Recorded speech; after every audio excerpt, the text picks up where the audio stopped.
आप सभी को नमस्कार। पॉलिटिकल अलायंस स्टडी में आप सभी का स्वागत है। इस वीडियो में हम भारतीय संविधान से संबंधित कुछ प्रश्नों को सॉल्व करेंगे जो नेट, जेआरएफ या टीजीटी, पीजीटी तथा अन्य किसी भी वनडे एग्जाम के लिए बहुत ही महत्वपूर्ण है।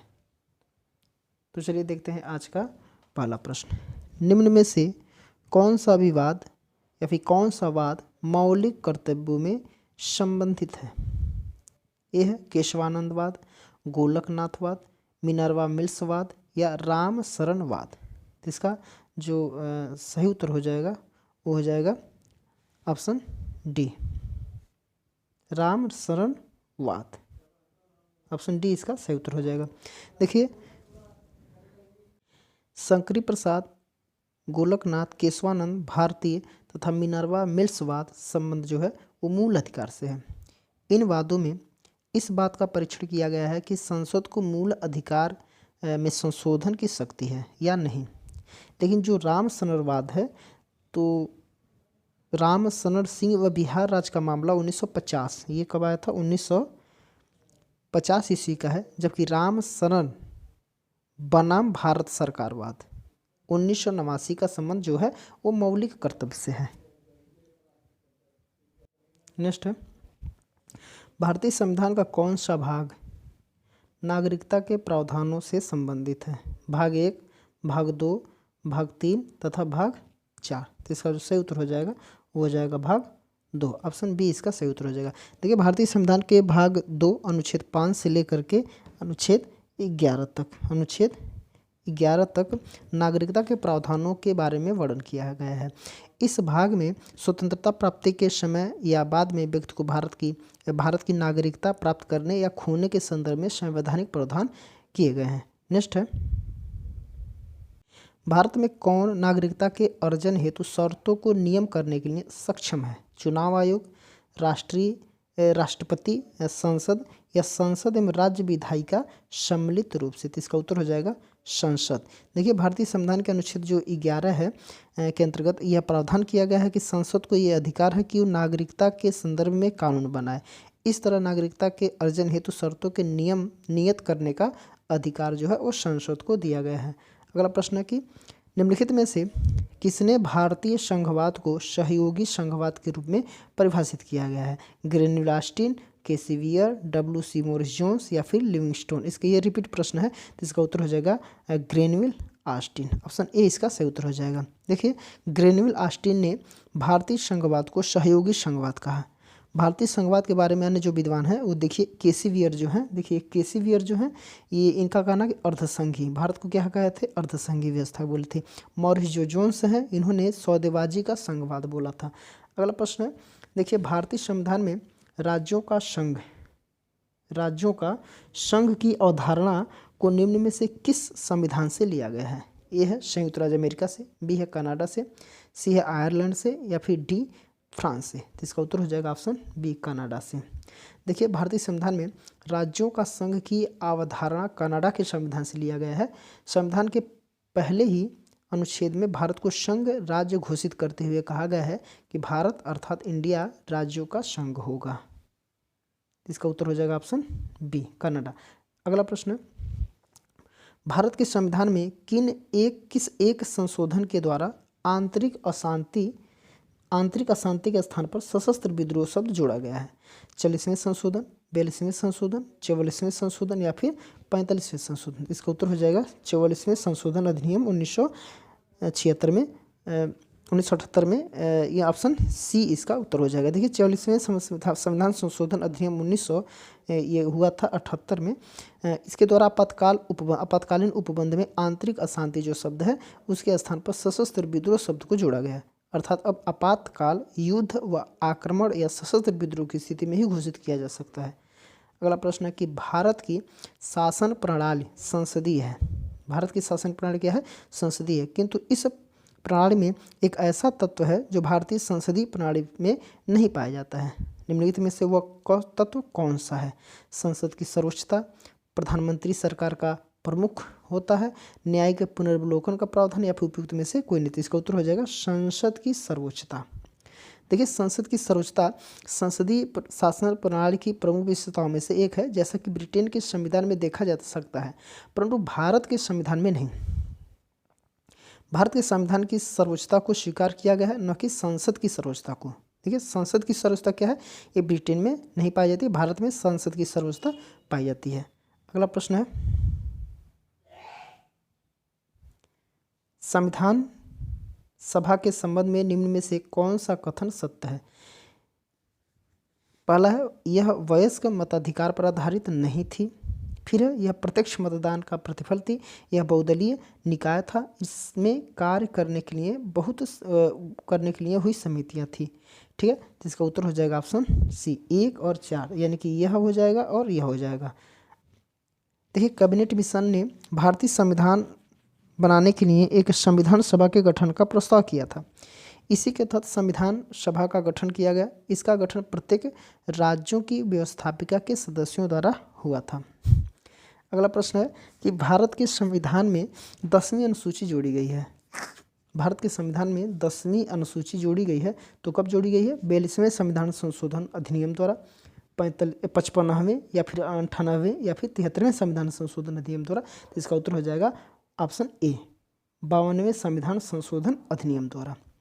नेक्स्ट है, संविधान की मूल संरचना की अवधारणा किस वाद में प्रतिपादित की गई है? तो मूल संरचना जो होती है वो AK गोपालन बनाम मद्रास राज्य, गोलकनाथ बनाम राजस्थान राज्य, या केशवानंद भारती बनाम केरल राज्य 1973। इसका उत्तर हो जाएगा केशवानंद भारती बनाम केरल राज्य 1973। देखिए केशवानंद भारती बनाम केरल राज्य 1973 के बाद में संविधान की मूल संरचना की अवधारणा का प्रतिपादन किया गया, जिसमें कहा गया कि संसद मूल अधिकार सहित संविधान के किसी भाग में संशोधन एवं परिवर्तन तो कर सकती है, लेकिन संविधान की बेसिक संरचना को समाप्त संशोधित नहीं कर सकती है। अगला प्रश्न है कि निम्नलिखित में से कौन भारतीय संविधान सभा का सदस्य नहीं था? कौन संविधान सभा का सदस्य नहीं था? तो VT Krishnamachari, HG Mukherjee, BN Rao या फिर KM मुंशी। तो इसका उत्तर हो जाएगा BN राव। देखिए BN राव भारतीय संविधान सभा के सदस्य नहीं थे, यद्यपि उन्होंने भारत के संविधान का मसौदा तैयार करने में महत्वपूर्ण भूमिका के लिए जाना जाता है। ये भारतीय संविधान के संवैधानिक सलाहकार थे। अगला प्रश्न है कि निम्नलिखित में से कौन विषय संघ सूची का विषय नहीं है? कौन जो विषय है जो संघ सूची का विषय नहीं है? विवाह एवं तलाक, नागरिकता, बैंकिंग या फिर अंतर्राज्य व्यापार। तो इसका उत्तर हो जाएगा ऑप्शन ए, विवाह एवं तलाक। देखिए विवाह एवं तलाक समवर्ती सूची का विषय है, न कि संघ सूची का, जबकि अन्य विषय संघ सूची से संबंधित है, जिसमें बैंकिंग, नागरिकता अर्थात व्यापार, विदेशी संबंध तथा विषय। नेक्स्ट है, भारतीय संविधान की कौन धारा राज्य को लोगों के कल्याण की वृद्धि के लिए सामाजिक व्यवस्था को सुनिश्चित करने का निर्देश देती है? तो धारा 42, धारा 164, 38 या फिर 338। इसका उत्तर हो जाएगा ऑप्शन सी, धारा 38। देखिए भारतीय संविधान की धारा जो 38 अर्थात धारा का मतलब हुआ यहाँ पे आर्टिकल यानी कि अनुच्छेद 38 राज्य को लोगों के कल्याण की वृद्धि के लिए सामाजिक व्यवस्था को सुनिश्चित करने का निर्देश देती है, जो नीति निर्देशक तत्व संविधान भाग 4 के अनुच्छेद 36 से लेकर के 51 तक उल्लिखित किया गया है। अगला प्रश्न है कि भारत के संविधान के भाग 4A में उल्लिखित मौलिक कर्तव्यों की संख्या कितनी है? तो सबको पता है इसकी संख्या कितनी है, 11। भारतीय संविधान की जो मौलिक कर्तव्यों की संख्या वो कितना है, 11 है। अगला प्रश्न है कि हमने किस देश के संविधान से राज्य के नीति निर्देशक सिद्धांतों को लिया है? तो कौन से देश हैं? ये सबको पता है, ये ऑप्शन डी हो जाएगा आयरलैंड गणराज्य। ऑप्शन डी हो जाएगा आयरलैंड गणराज्य। ये सबको पता है, आयरलैंड के संविधान से नीति निर्देशक तत्वों को ग्रहण किया गया है।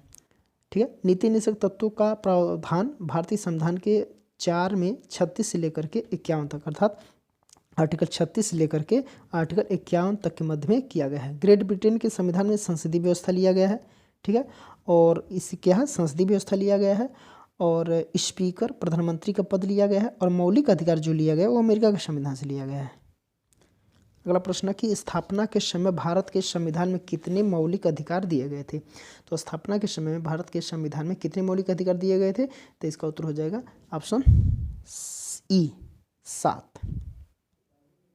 ऑप्शन ई इसका सही उत्तर हो जाएगा। देखिए स्थापना के समय भारत के संविधान में 7 मौलिक अधिकार दिए गए थे, परंतु 44वें संविधान संशोधन अधिनियम 1978 द्वारा संपत्ति के अधिकार की श्रेणी से निकाल दिया गया और यह अब एक कानूनी अधिकार ही रह गया है। वर्तमान में कितने हैं मूल अधिकार? तो 6 हैं। वर्तमान में कितने हैं? तो 6 हैं। प्रारंभ में कितने थे? तो 7 थे। अगला प्रश्न है कि भारतीय संविधान के किस भाग में मौलिक अधिकारों के विवरण दिए गए हैं? मौलिक अधिकारों के विवरण दिए गए हैं, तो इसका उत्तर हो जाएगा, देखिए मौलिक अधिकार किस में है? भाग 3 में। किस में है? भाग 3 में। ऑप्शन सी इसका सही उत्तर हो जाएगा। देखिए भारतीय संविधान के भाग 3 के अंतर्गत मौलिक अधिकारों का प्रावधान किया गया है।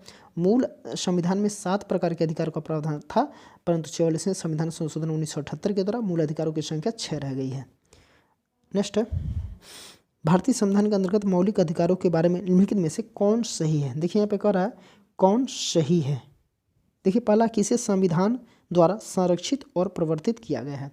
इसे संविधान द्वारा संरक्षित और प्रवर्तित किया गया है, तो ये बिल्कुल सही है। इसे सामान्य विधानमंडल प्रक्रिया द्वारा परिवर्तित किया जा सकता है, बिल्कुल नहीं। फिर है इसमें कि उच्चतम न्यायालय मौलिक अधिकारों का अभिभावक है, बिल्कुल सही है, ये भी बिल्कुल सही है। तो ए और 3 इसका सही उत्तर हो जाएगा। तो ऑप्शन इसका ए राइट आंसर हो जाएगा। देखिए भारतीय संविधान के अंतर्गत मौलिक अधिकारों को संविधान के द्वारा संरक्षित और प्रवर्तित किया गया है, जबकि उच्चतम न्यायालय मौलिक अधिकारों का अभिभावक है। संविधान में अनुच्छेद 12 से लेकर के 35 तक भाग 3 में मौलिक अधिकारों का प्रावधान किया गया है। अगला प्रश्न है कि भारतीय संविधान का कौन सा अनुच्छेद अंतर्राष्ट्रीय संबंधों से संबंधित है? देखिए अंतर्राष्ट्रीय संबंधों से संबंधित कौन सा अनुच्छेद है? 50, 51, 52 या फिर 53। तो इसका जो सही उत्तर हो जाएगा अनुच्छेद 51। ऑप्शन बी इसका सही उत्तर हो जाएगा। देखिए भारतीय संविधान का अनुच्छेद जो 51 है, अंतर्राष्ट्रीय शांति और सुरक्षा तथा भारत की विदेश नीति संबंधी निर्देशक तत्व के बारे में है। इसके अंतर्गत राज्य अंतर्राष्ट्रीय क्षेत्र में अधोलिखित आदर्शों को प्राप्त करने के लिए कार्य होगा। तो वो अधोलिखित कौन है? अंतर्राष्ट्रीय शांति और सुरक्षा में वृद्धि करना, राष्ट्रों के बीच न्याय और सम्मानपूर्ण संबंध बनाए रखने, राष्ट्रों के आपसी व्यवहार में अंतर्राष्ट्रीय कानून और संधियों के प्रति आदर का भाव बढ़ाना, और अंतर्राष्ट्रीय झगड़ों को मध्यस्थता द्वारा सुलझाने को प्रोत्साहित करने के लिए प्रयास करना। इस तरीके से 4 तरीके का प्रावधान इसमें अनुच्छेद 51 में किया गया है, जो टोटल के टोटल अंतर्राष्ट्रीय से संबंधित है। अगला प्रश्न है कि निम्नलिखित में से कौन सा युग में सुमेलित नहीं है? तो कौन सा युग में जो है जो सुमेलित नहीं है? देखिए समानता का अधिकार 18 से 14 तक, बिल्कुल सही है। 18 से 14 तक समानता का अधिकार है। तो धार्मिक स्वतंत्रता का अधिकार 23-24, बिल्कुल ये गलत हो जाएगा। फिर संस्कृत और शिक्षा संबंधी अधिकार, ये भी बिल्कुल स्वतंत्रता संबंधी अधिकार 1900, ये भी बिल्कुल सही हो जाएगा। तो ऑप्शन बी इसका गलत हो जाएगा। ठीक है, तो देखिए भारतीय संविधान के समानता का अधिकार जो सही है, स्वतंत्रता का अधिकार जो है अनुच्छेद 19-20 ये भी सही है। धार्मिक स्वतंत्रता का अधिकार जो दिया गया है वो 25 से 28 तक है, ये गलत है। इसके जगह पे क्या रहेगा? 25 से 28 तक। ठीक है, अगला प्रश्न है कि संविधान के द्वारा निम्न में से कौन सी संस्था मौलिक अधिकारों पर युक्ति संगत प्रतिबंध रोपित कर सकती है? तो कौन सी प्रतिबंध रोपित कर सकती है? संसद, सर्वोच्च न्यायालय या राष्ट्रपति, या फिर इनमें से कोई नहीं? तो इसका उत्तर हो जाएगा संसद। ऑप्शन ए इसका सही उत्तर है। देखिए संसद मौलिक अधिकारों पर युक्ति संगत प्रतिबंध आरोपित कर सकती है, अर्थात मौलिक अधिकार निरपेक्ष नहीं है, सिवाय अनुच्छेद 17 व 24 के तहत प्राप्त मौलिक अधिकारों के। नेक्स्ट है कि राज्य के नीति निर्देशक सिद्धांतों का मुख्य उद्देश्य क्या है? जो नीति निर्देशक सिद्धांत है अनुच्छेद 36 से लेकर 51 तक, उसका मुख्य उद्देश्य है क्या? इसमें कहते हैं देश में राजनीतिक प्रजातंत्र की स्थापना करना। ठीक है, देश में सामाजिक और आर्थिक प्रजातंत्र की स्थापना करना, तो इसका ये सही हो जाएगा। लोगों का नैतिक अंश ये भी नहीं हो जाएगा, देश में पुलिस राज की स्थापना ये भी नहीं होगी, भी नहीं। ऑप्शन इसका बी इसका सही उत्तर हो जाएगा। देखिए भारतीय संविधान के भाग 4 से क्या है 36 से लेकर के 51 तक नीति निर्देशक तत्वों का जिक्र किया गया है। यह आयरलैंड के संविधान से प्रेरित है। नीति निर्देशक तत्वों को मुख्य उद्देश्य देश में सामाजिक व आर्थिक प्रजातंत्र की स्थापना कर है, जबकि मूल अधिकारों का उद्देश्य राज्य और नागरिक लोकतंत्र की स्थापना करना था। नेक्स्ट है कि निम्नलिखित में से किस समिति की सिफारिश पर मौलिक कर्तव्यों को भारतीय संविधान से में जोड़ा गया है? किस समिति की सिफारिश पर मौलिक कर्तव्यों को भारतीय संविधान से जोड़ा गया है? बलवंत राय मेहता समिति, आयंगर समिति, स्वर्ण सिंह समिति या फिर ठक्कर समिति? तो इसका जो सही उत्तर हो जाएगा स्वर्ण सिंह समिति। ऑप्शन सी इसका सही उत्तर हो जाएगा। देखिए भारतीय संविधान के भाग भाग जो 4 है, भाग 4A, भाग 4A के तहत 51A जोड़कर इसके अंतर्गत नागरिकों के मूल कर्तव्य को 42वें संविधान संशोधन 1976 शामिल किया गया था, जो कि सरदार स्वर्ण सिंह समिति की संस्तुति पर आधारित है। इनमें कुल 10 मौलिक कर्तव्य को शामिल किया गया था। वर्तमान में मूल कर्तव्यों की संख्या 11 है, जिसको अनुच्छेद 51 क से लेकर के ट के तहत 46वें संविधान संशोधन 2002 द्वारा जोड़ा गया है। नेक्स्ट, और भारतीय संविधान के किस हिस्से में मौलिक कर्तव्यों को शामिल किया गया है? तो मौलिक कर्तव्यों को किस हिस्से में शामिल किया गया है? तो ऑप्शन बी इसका सही उत्तर हो जाएगा।